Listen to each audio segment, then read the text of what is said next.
Hey everybody, and welcome to another episode of the RPG Companion Podcast, the companion podcast to Magic with Zuby. My name is Zuby, and if you're brand new to this show, I talk about all things Dungeons and Dragons, and I'm going to be starting to talk about Pathfinder as well too, first and second edition, pretty soon. It has been a while since I've done one of these shows. These shows have always typically taken a little bit longer. I've actually had this script written for a few months now. It's just been with the way the world has gone a little bit topsy-turvy, and I've been pumping out a lot of other Magic with Zuby episodes, as well as starting a new little podcast called Magic for Normies, as well as my 10th Street Hooligans. It's been a little bit busy as far as the content creation part goes, and then also with the world going crazy, I figured, you know what? Let me record this podcast here because this is going to be part 3 of the character creation for D&D 5th edition. But let's get a little bit of announcements out of the way. This podcast can be found on iTunes, Google Play, Stitcher, TuneIn Radio, and Spotify. And you can reach out to me on Twitter at MagicWithZuby, on Instagram at magic_with_Zuby. And you can email me with any questions you may have at mtgzuby@gmail.com. And let's get a few ads out of the way, and then we will begin our talking about playing your character in D&D. Well, hey there, Zoe. Why the long face there, chum? I just want to order some magic cards, but the shipping was too expensive.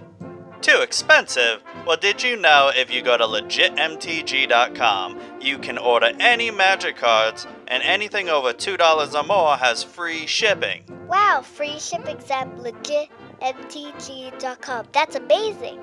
You heard that right, Zoe. Free shipping at legitmtg.com with any order over $2 or more. Be sure to visit today and get the best deal on Magic singles and Magic sealed product available. Wow, that's amazing. And that is how you beat the latest standard meta with Abzan. Ugh, it feels like there's no Magic content out there for someone like me. Someone who doesn't want to be competitive. Someone who is... Who is... a normie? Yeah, exactly! A normie! Well, have I got the show for you, the all-new Magic for Normies show. Hi, I'm Pixie. And I'm Zuby. Together, we host the all-new Magic for Normies. It is the Magic the Gathering show for all your normie needs. We don't care what deck got into the top 8 or what deck is winning.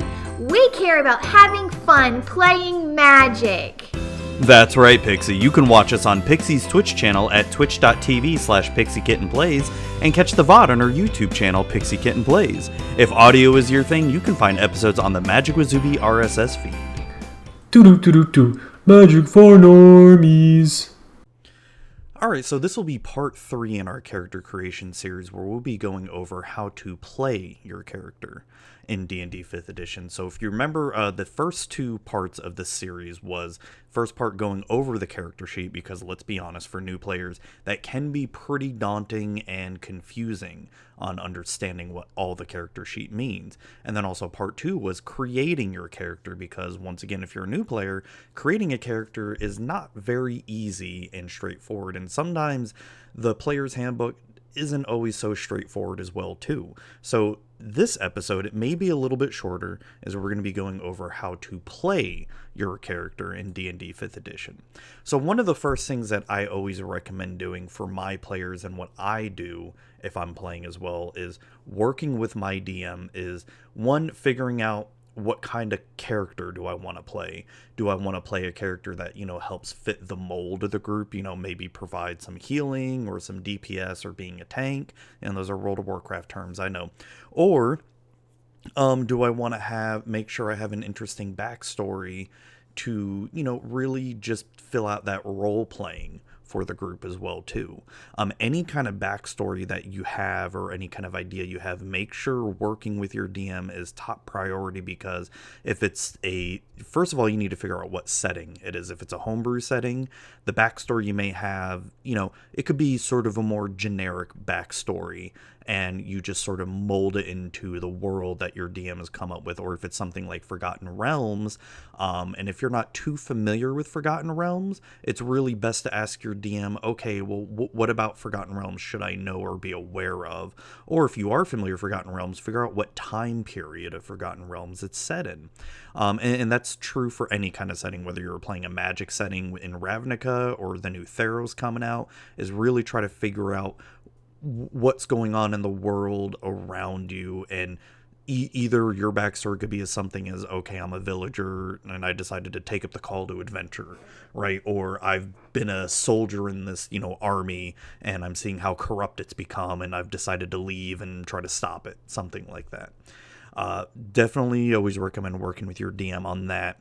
And then always make sure you check with your DM on the type of character you wish to play.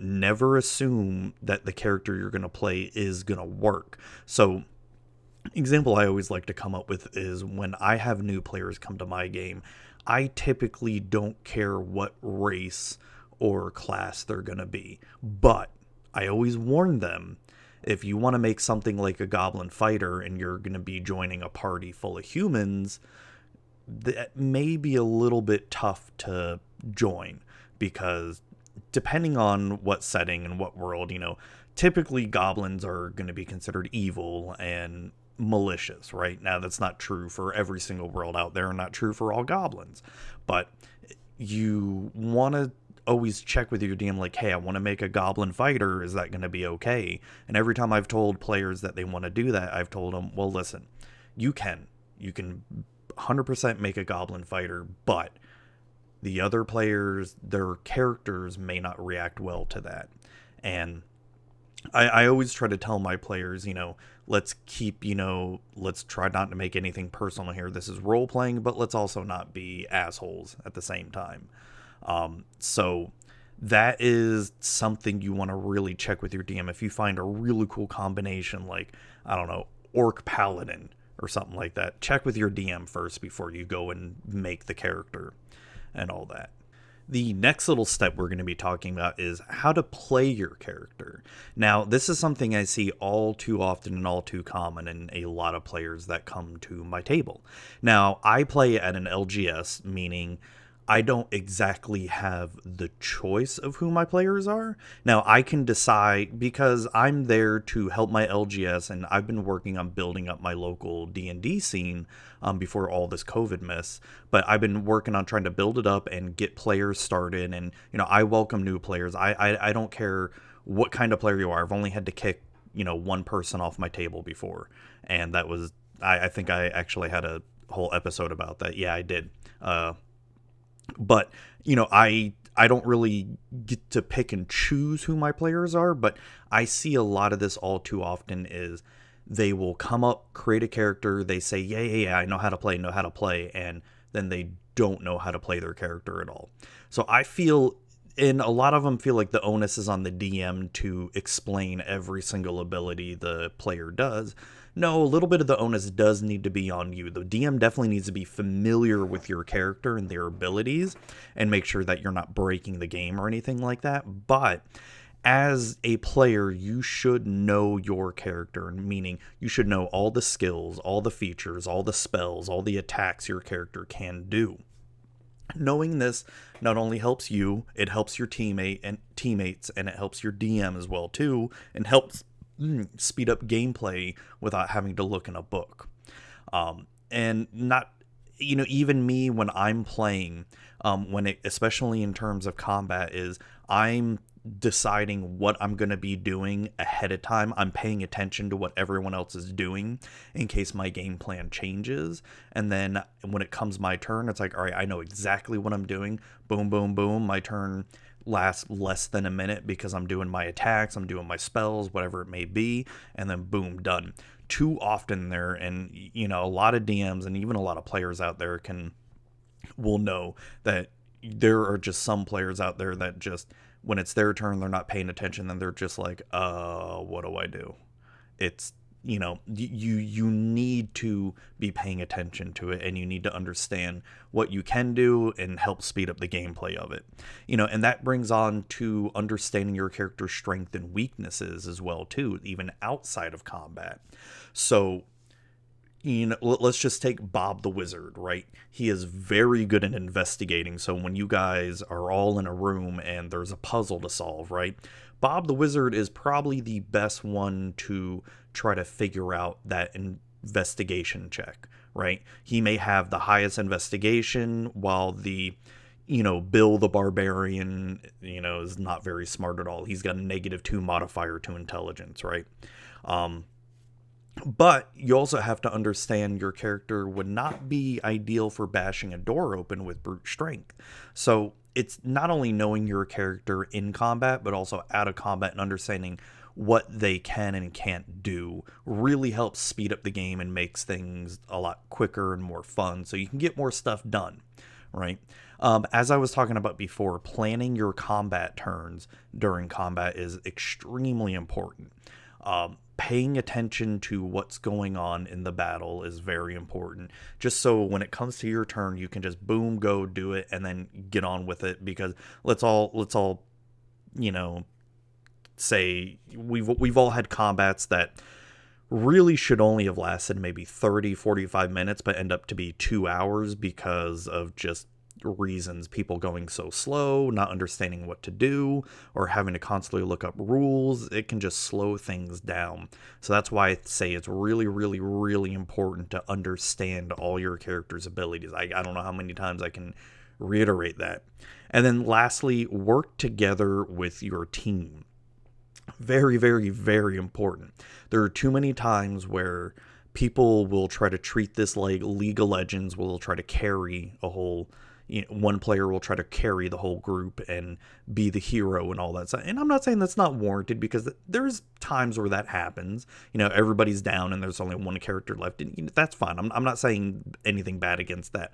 But when you've got the one character who is just not really following suit and just kind of doing their own thing or not helping out, that can lead to some bad vibes around the table. And a lot of people will, not take too kindly to that, because next time you're in trouble, they may not be so apt to help you, because they may think, oh, well, you didn't help us before. You just sort of sat back and did nothing. So, learning how to play well with others, learning to play as a team is so important. Planning, what you're going to do is so important. And it's a really good feeling as a DM when you make this encounter and your players are just going to be like, all right, well, we're going to do this, and that, and boom, they're able to defeat that encounter so easily when you thought, okay, they may have a hard time with this. It's so much fun. It's a lot of fun.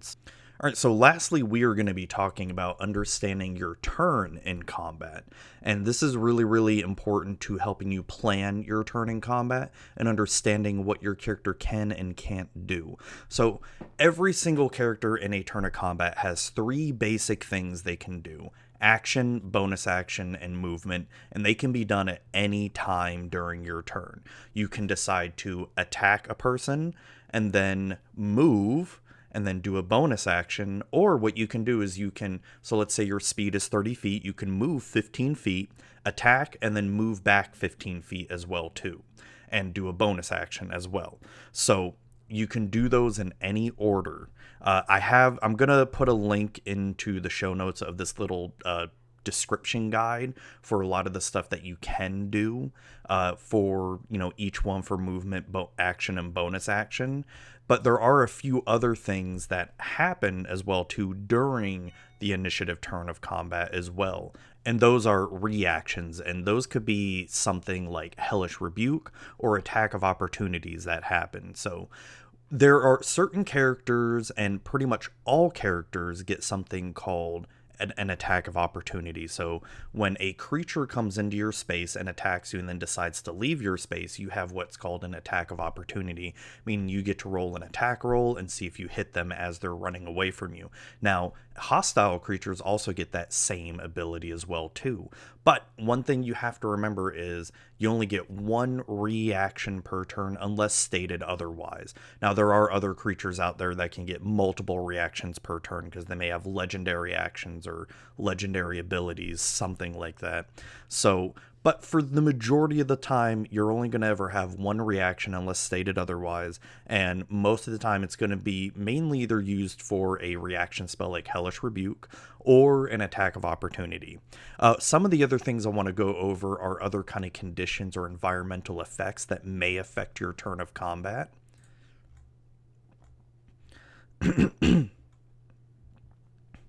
So conditions that may affect your turn during combat are as followed: are blinded, grappled, poisoned, charmed, incapacitated, prone, deafened, invisible, restrained, exhaustion, paralyzed, stunned, frightened, petrified, or unconscious. So without getting too deep into what all of those do, so a condition is going to be something that's imposed on your character. Let's take poisoned, for instance, right?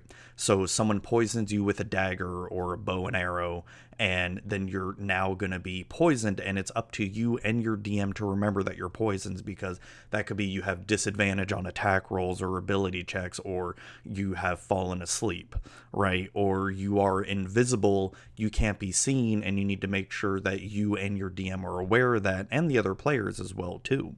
So the other kind of effects that are out there are environmental effects, and depending on where you are when you're fighting, that could be very, very detrimental or a positive to your character, because if you're playing a ranger with favored terrain, and if you're in the favored terrain of choice, then you'll have some bonuses along with that.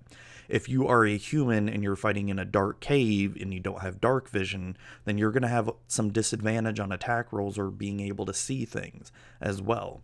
So it's really understanding all of those things, those conditions, those environmental effects, understanding what kind of movement and actions and bonus actions you can do are extremely important to being able to play. There's a little guide I'm going to be sending out in the show notes, is very, very, very important for even new and existing, old veteran players will use as well too, that I can see myself using. Actually, I do have something like that, I think, printed out down on my shelf there, that I use just for like reminders of what you can and can't do, like during your movement. Like a lot of times people forget, okay, you can do a long jump or a high jump during your movement action. It's going to take away a lot of your speed, your movement speed, but you can also crawl or drop prone and do a grapple move as well too.